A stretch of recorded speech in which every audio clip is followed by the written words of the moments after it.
여러분 안녕하세요. 전산회계 2급 107회 실무 기출문제풀이를 시작하겠습니다. 회사명을 확인할 건데요. 태형 상사이고 사무기기를 판매하는 개인기업이기 때문에 사무기기와 관련된 거래는 상품으로 회계 처리를 하겠습니다. 단기는 9기이고요. 회계기간은 2023년 1월 1일부터 2023년 12월 31일까지입니다. 4번은 일반 전표 입력 메뉴에 입력하기 위해서 분계를 할 건데요. 분계할 때 주의할 점은 채권 채무와 관련된 거래는 반드시 거래처 명도 함께 필기하도록 하겠습니다. 문제 보겠습니다.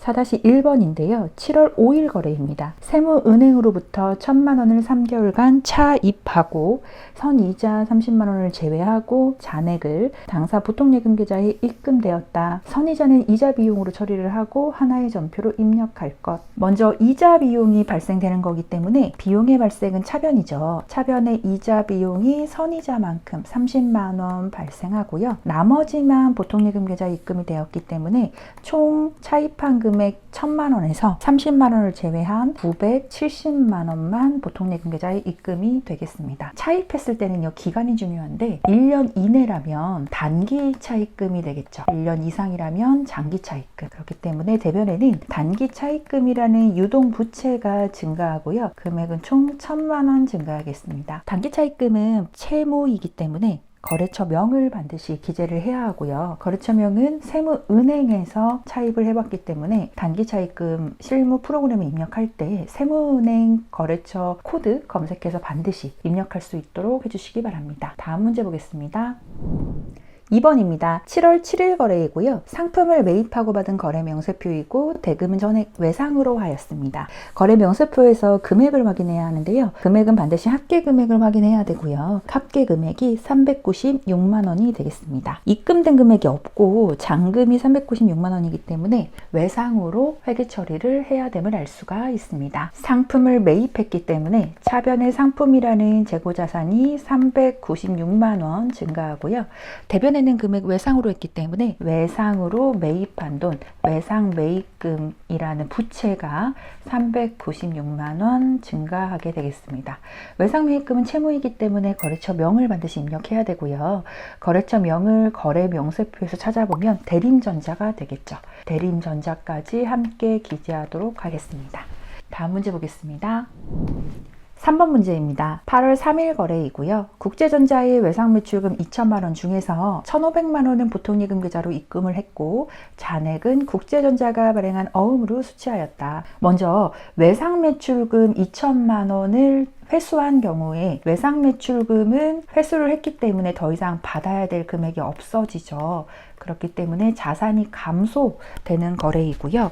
대변에 외상매출금 2천만 원 감소시켜주고 외상매출금은 채권에 해당하기 때문에 거래처 명도 함께 기재를 해줘야 됩니다. 국제전자까지 기재하고요. 회수를 했을 때 일부는 보통예금 계좌로 입금이 되었기 때문에 차변의 보통예금이라는 자산 증가하고요. 금액은 1,500만 원 증가하게 되겠습니다. 잔액은 어음으로 받았기 때문에 어음은 받았을 경우에 받을 어음이라는 자산으로 처리를 하죠. 차액은 500만 원이 되겠습니다. 받을 어음은요, 이후에 직접 어음과 교환해서 대금으로 받아야 되는 거기 때문에 채권에 해당이 됩니다. 채권은 반드시 거래처 명을 입력을 해야 되죠. 그렇기 때문에 국제전자라는 거래처 명도 함께 기재해 주도록 하겠습니다. 다음 문제 보겠습니다. 4번 문제입니다. 8월 10일 거래이고요. 취약계층의 코로나19 치료 지원을 위해서 한국복지협의회에 현금 100만 원을 기부하였다. 기부한 경우에는 기부금이라는 영업 외 비용이 발생하게 되죠. 비용의 발생이기 때문에 차변에 기부금 100만 원 발생하고요. 대변에는 현금으로 기부를 했기 때문에 현금이라는 자산이 감소하게 됩니다. 5번입니다. 9월 1일 거래이고요. 영업부에서 매출 거래처의 대표자 결혼식을 축하하기 위해서 화환을 구입하고 현금으로 결제하였다. 여기에서 중요한 키워드는 거래처이죠. 그리고 현금입니다. 거래처와 관련된 비용은 모두 접대비로 회계 처리를 했었는데 올해부터는 접대비가 기업 업무 추진비로 변경이 되었죠. 교재와 107회 답안에는 접대비로 기재가 되어 있을 건데 기업 업무 추진비로 변경되었으니 분계할 때도 기업 업무 추진비로 바꿔 바꿔주세요. 차변에는 기업 업무 추진비라는 접대비가 49,000원 판매비와 관리비 발생하고요. 대변에는 현금으로 결제했기 때문에 현금이라는 자산도 49,000원 감소하게 됩니다. 영수증에서 49,000원 합계금액 찾아서 표시해 놓는 것도 잊지 마세요. 6번입니다. 9월 10일 거래이고요. 영업부 사원의 급여 지급 시 공제한 근로자 부담분 연금보험료 15만원과 회사 부담분 연금보험료 15만원을 보통예금 계좌에서 이체해서 납부하였다. 하나의 전표로 처리하고 회사 부담분 국민연금보험료는 세금과 공과로 처리한다. 먼저 급여에 포함된 종업원의 세금 중에서 공제를 해놨던 돈은 근로자가 부담하는 것이기 때문에 예수금으로 처리를 하고요. 회사가 부담한 세금은 복리후생비로 처리할 수도 있고 세금과 공과로 처리할 수도 있습니다. 그런데 세금과 공과로 처리하는 것은 더 이상 직원이 아닐 경우에 퇴직하고 나서 수령할 수 있는 연금보험료일 경우에만 세금과 공과로 처리하고요. 연금보험료를 제외하고 모두 복리후생비로 회계 처리를 합니다. 그래서 앞으로 문제에서 회사가 부담한 직원의 세금과 관련된 내용은 연금이라면 세금과 공과이고요. 연금이 아니라면 모든 세금을 복리후생비로 처리하면 되겠습니다. 현재는 연금이기 때문에요. 우리 회사 직원이 아닐 경우에 퇴직했을 경우에 수령하는 돈이어서 복리후생비가 될 수가 없습니다. 세금과 공과로 처리를 해줘야 되고요. 금액은 15만 원을 보통예금 계좌에서 이체해서 납부를 했죠. 그렇기 때문에 납부한 경우에는 예수금이라는 부채가 감소하게 되고요. 금액은 종업원 부담분 15만 원 하고요. 회사가 납부해야 되는 연금보험료, 세금과 공과라는 판매비와 관리비도 15만 원 발생하게 됩니다. 대변에는 비용을 모두 보통 예금 계좌에서 이체해서 줬기 때문에 회사의 보통 예금이라는 통장 잔고가 30만 원 감소하게 되겠네요. 이렇게 분계 처리가 되고요. 먼저 세금과 공과로 처리해라 라고 추가 부연 설명이 있기 때문에 쉬웠던 문제인데, 만약에 없어도 연금과 관련된 것은 세금과 공과로 처리하고요. 복리후생비로 처리를 하는 것은 연금을 제외한 모든 세금은 복리후생비로 처리합니다. 여기서 말하는 세금은 직원의 급여에 포함된 세금을 이야기합니다. 세금과 공과만 연금이라는 거 기억해 주세요. 7번입니다. 10월 11일 거래이고요. 매출처 미래전산에 판매용 PC를 480만원에 판매하기로 계약하고 계약은 분개 없습니다. 판매 대금의 20%를 현금으로 미리 수령하였다. 계약은 분개가 없지만요. 판매 대금의 20%를 현금으로 미리 수령한 경우는 분개가 가능하죠. 현재 총 판매 대금 480만원에서 20%를 먼저 금액을 수령한 경우에 해당이 되는데요. 96만 원이 되겠죠. 96만 원을 먼저 수령한 경우이기 때문에 차변에는 현금이라는 자산이 96만 원 증가하고요. 대변에는 먼저 돈만 수령한 경우에는 먼저 받은 돈, 선수금이라는 유동부채가 증가하게 됩니다. 그렇기 때문에 대변에는 선수금 96만 원인데요. 선수금은 채무에 해당하기 때문에 반드시 거래처를 입력해야 하고요. 대변에 선수금과 관련된 거래처는 미래전산이 되겠습니다. 선수금과 선급금은 반드시 거래처 명을 입력해야 된다는 것도 추가로 기억해 주시기 바랍니다. 8번입니다. 11월 25일 거래이고요. 전월분 10월 1일부터 10월 31일에 해당하는 BC카드 사용대금 50만 원을 보통예금 계좌에서 이체해서 지급을 했습니다. 그리고 미지급금 계정을 사용할 것이라고 했는데요. 지난달 카드 사용 대금을 납부한 경우에 해당이 되겠죠. 신용카드와 관련된 회계 처리는 미지급금으로 처리를 하고 금액은 총 50만 원 부채가 감소하고요. 미지급금은 채무에 해당하기 때문에 거래처 명을 반드시 입력을 해줘야 하는 계정 과목입니다. 계정 과목 아래에 BC카드 꼭 기재해 주셔야 하고요. 대변에는 금액을 보통예금 계좌에서 지급해서 납부를 했죠. 대변에는 보통예금이라는 당좌 자산이 감소하게 되겠습니다. 5번입니다. 일반 전표 입력에 이미 입력이 되어 있는 것 중 오류가 발생되어 있는 전표를 수정할 건데요. 입력되어 있는 내용 검토해서 수정하거나 삭제하거나 전표 추가하거나 올바르게 정정하는 문제 2문제 풀어보도록 하겠습니다. 채권 채무와 관련된 거래는 반드시 거래처 코드 입력해야 된다는 거 기억해 주시고요. 1번 보겠습니다.